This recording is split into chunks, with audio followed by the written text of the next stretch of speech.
10월 24일 코로나 바이러스 감염증 19 국내 발생 현황을 말씀드리겠습니다. 국내 발생 신규 확진자 수는 66명이 확인되었습니다. 총 누적 확진자 수는 25,775명입니다. 격리 해제는 신규로 117명이 해제되어 현재 1,484명이 격리 중입니다. 위중증 환자는 60명입니다. 어제는 사망자가 2명 발생하였습니다.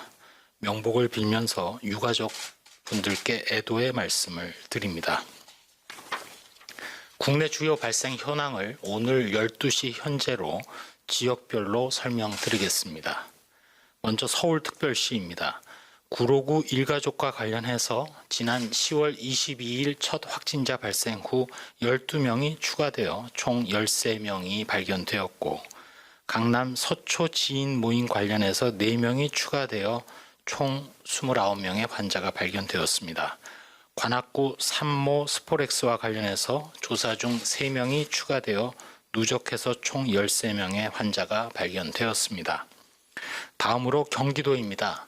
남양주시에 소재한 행복회 요양원과 관련해서 조사 중 11명이 추가되어 총 46명의 환자가 확진되었고, 군포시 의료기관 및 안양시의 요양시설 관련해서 3명이 추가되어 총 37명이 확인되었고, 광주시 SRC 재활병원과 관련해서 4명이 추가됨으로써 총 128명의 누적 확진자가 발견되었습니다.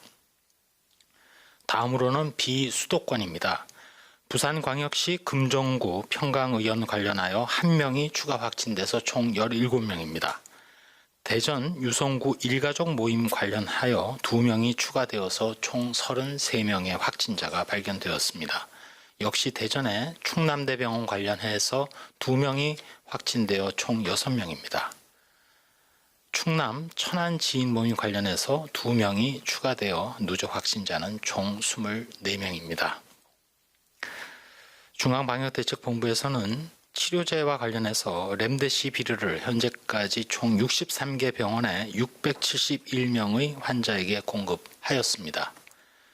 또한 항체 치료제 개발과 관련해서 국내 분리주 6개의 유전형 전체에 대해서 세포 수준에서 방어 능력에 효과가 있는 것으로 확인되었음을 말씀드립니다.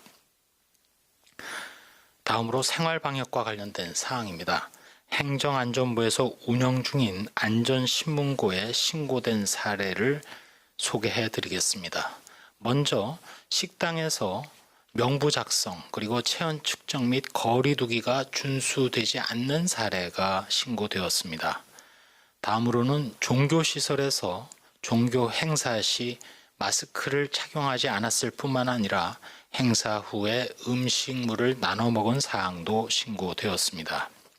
또한 헬스장에서 발열 감시나 마스크 착용의 미준수 사례가 발생한 것이 신고된 바 있습니다. 저희 중앙방역대책본부에서는 최근 감염 취약시설인 요양병원, 정신병원 등에서 집단 발생이 지속되고 있어서 해당 시설 내에서 방역수칙을 철저히 준수해 주실 것을 거듭 당부드립니다.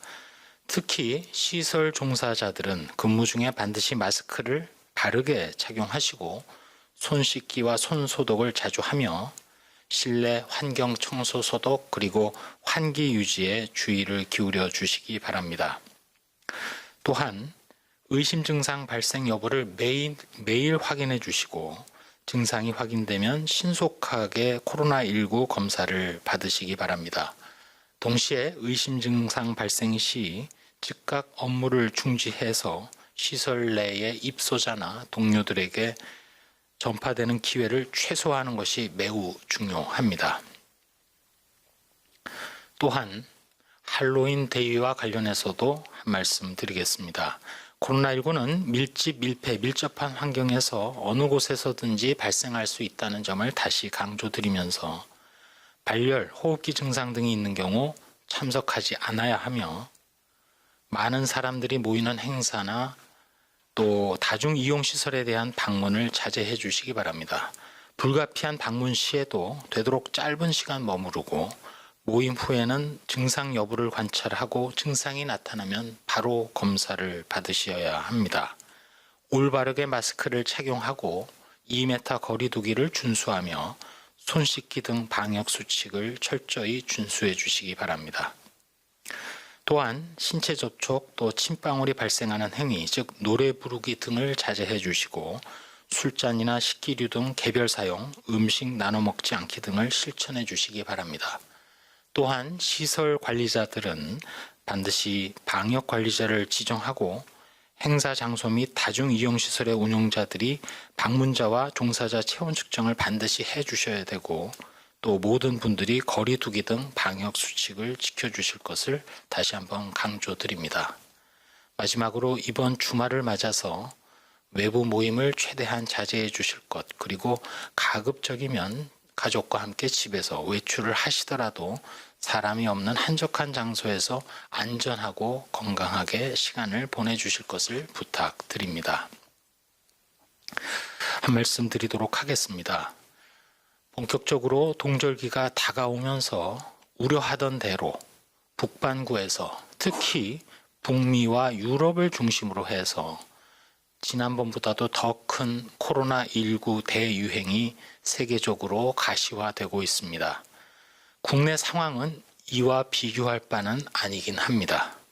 현재 국내에서의 코로나19는 유행을 억제하고 관리하고 있는 상황입니다. 일일 환자 규모는 소수의 시설에서의 발생이 전체 규모에 영향을 주고 있습니다. 하루하루 편차가 크기 때문에 일일 발생 숫자만 볼 경우에는 편견을 가질 수도 있는 상황입니다.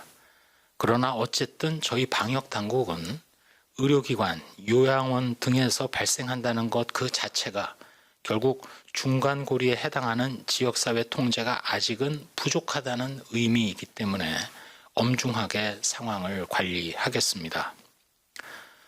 앞으로도 치료제와 백신 개발, 확보 및 이를 통한 방어력으로 전 세계가 유행 억제를 가시화할 수 있기 전까지는 우리의 코로나19 방역 기본 방향에 큰 변화는 없을 것입니다.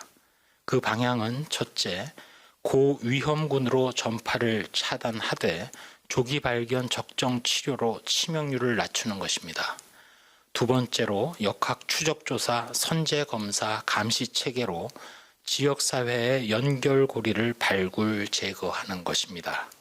마지막 세 번째로 특별 입국을 강화하여 해외 유입을 계속 차단하면서 최소화하는 것입니다. 그러면서 이 세 가지 기본 방향의 밑바탕에는 거리 두기의 생활화가 전제되어 있습니다. 시간이 갈수록 치료제, 백신 등에서 국내외의 각종 성과가 가시화될 것입니다. 그래도 언제나 그 밑바탕에는 거리두기, 마스크 착용, 손위생, 환경소독이 자리하고 있습니다. 특별히 청장년층 분들의 준수가 매우 중요합니다. 일터와 학교, 가정과 각종 시설에서 그리고 사람이 많이 모이는 이벤트마다 거리두기, 마스크 착용, 손위생, 의심이 조금이라도 되면 바로 검사받는 행동 그 하나하나가 주변 어르신들의 생명을 지키고 우리 모두를 안전하게 하는 행동입니다. 이제까지 국내에서 유행의 조짐이 보일 때마다 강화 조정되는 거리두기 하에서 매번 국민들께서 뚜렷한 성과를 보여주셨습니다. 앞으로도 잘해 주실 것이라고 굳게 믿고 있습니다. 한 사람의 방역 실무자로서 위기가 닥칠 때마다 우리 대한민국은 남다르다는 점을 되뇌게 됩니다. 이제까지처럼 계속 거리두기 등 수칙을 철저히 이행해 주시고 특별히 이번 주말에도 그렇게 방역이 잘 이루어지는 장소를 방문해 주시고 그런 거리두기가 잘 지켜지는 사업장을 선택해 주시기 바랍니다.